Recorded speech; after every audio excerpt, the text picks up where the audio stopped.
today's practice go about the way you expected? It was really physical. They were eager to get in pads. I thought they did a pretty good job with the tempo. You almost, with this group, it's like we've watched them unfold throughout the summer. We're pretty competitive. So when the competition gets high, like that's when we're at our best. And so I knew they'd be ready. I think today is you want to keep them up, keep them from just killing each other. And they did a good job of it. It was a good physical day. Glad you guys got to see it. Because usually it's the defense that kind of leads the way early on in training camp. Well, this is Thud. I mean, there's 3 or 4 of those runs that got out where a defender's there to make the tackle, and he's not going to just go knock a guy into all our teammates. That's part of the way we teach. So some of that is when it's live, it's a little bit different look. So both sides kind of had some good plays. Defensive line was definitely impactful. Skill guys made a couple plays offensively, so it was just a good back and forth competitive day. Lincoln, what's been your impression of Micah Benuelos? And just in general, how do you feel after the first couple of days about that guard position? Yeah, he was probably one of the guys that's been here for a little while now. Probably somebody we knew the least about, just because he's been hurt so much. He's always had talent. I think this is great for that audio. He's always had talent. He, at the end of spring, really finally got to a place where he was able to consistently get reps for the first time since he's been here. You could see his confidence, particularly like practices 10 to 15 in the spring, really grow, like knowing what to do, not hesitating, just playing with more confidence. And so he's getting a ton of reps right now, and so far he's just carrying over from that. He has a lot of power. He can really move people. He can really play behind his hips. And so, yeah, I mean, there's a lot to like about what he does. And if he stays healthy, he's going to really turn into a good player. Lincoln, this is more of a program-building question, but I feel like a couple years ago, the perception of this program and NIL-wise, like maybe it wasn't tapping into all its NIL potential. And I feel like that season has changed. You guys are kind of bigger than the power now. What's been the catalyst for that change?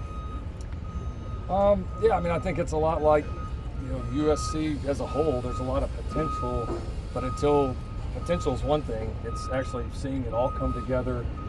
It galvanized people really getting behind it and saying it's going to be important and making it a priority. The school's done that. Our staff has done that. Now the Trojan family on the outside has started to do that.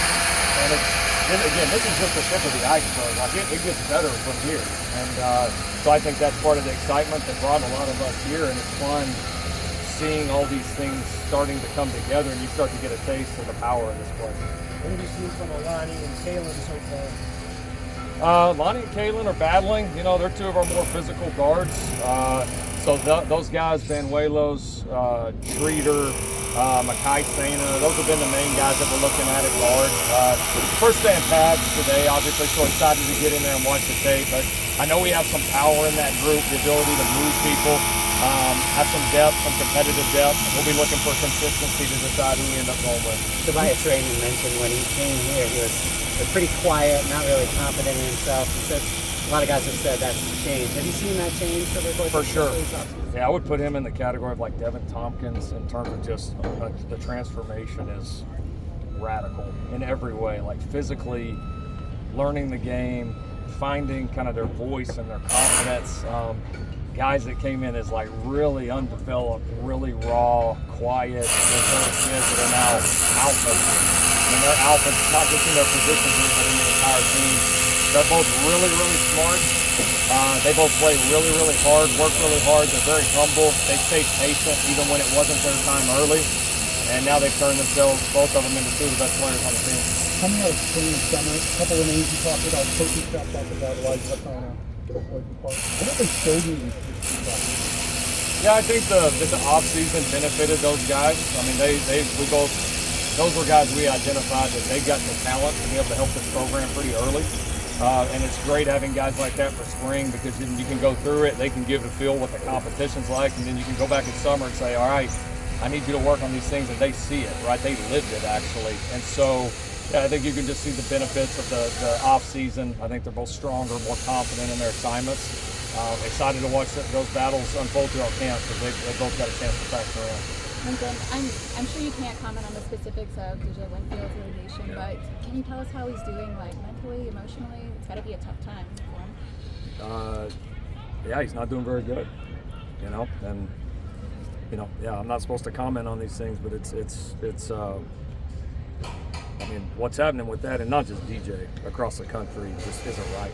It's just, I've never seen anything like it in all my years of coaching. I've been a part of a lot of different unique situations that come up, but this one's a new one. And the crazy thing is, again, it's not DJ. There's guys all over the country that are just in absolute limbo right now, and watching the kid push through it is amazing, because what he's going through, I can't even begin to imagine. We're trying to support him best we can, but yeah, it's not easy. It's not a good situation. I probably honestly said more than they want me to say, but oh well. What can be done? What can coaches do? What can universities do in order to help alleviate these kinds of situations that come up like this? Well, listen, I know it's complicated, and I'm not throwing huge shade at anyone. It's just sometimes you just got to do the right thing. At the end of the day, like, it's just do the right thing. And that's I think all that we're all asking for. There's situations like this all over the country. Nobody's trying to pull anything on anyone. I mean, these are extremely legitimate.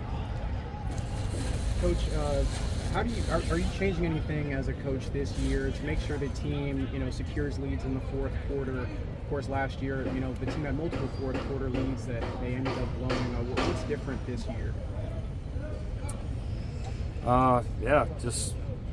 Probably all the things I've talked about before.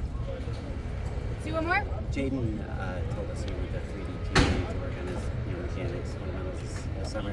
Anything in particular you've seen different out of his mechanics or his technique or anything that's improved the most? Yeah, there wasn't any radical problems. I mean, I think it's just more refining at that point and getting to a place where you can get reps and continue to focus in on those areas. And for all of our guys, it may be cleaning up a throwing motion. It may be, trajectory on the ball, different types of throws. A lot of times it's more footwork based than anything with the arm. You're just trying to clean up. And for a quarterback, I mean, it's like a golfer with a golf swing. The battle and the process on that never ends. You're just kind of always growing. So that was a good chance for him to gain some reps, and it's been a good thing that our quarterback's in the basket. Can you hardly wait to get this thing going? We're ready. Today may be even more ready, but I mean, you hear the guys even right now, they're in post-practice, and that's just kind of how this group is. So it's exciting to get out here every day, and certainly can't wait for the home opener. Thank you, Coach Riley. Thank you, guys.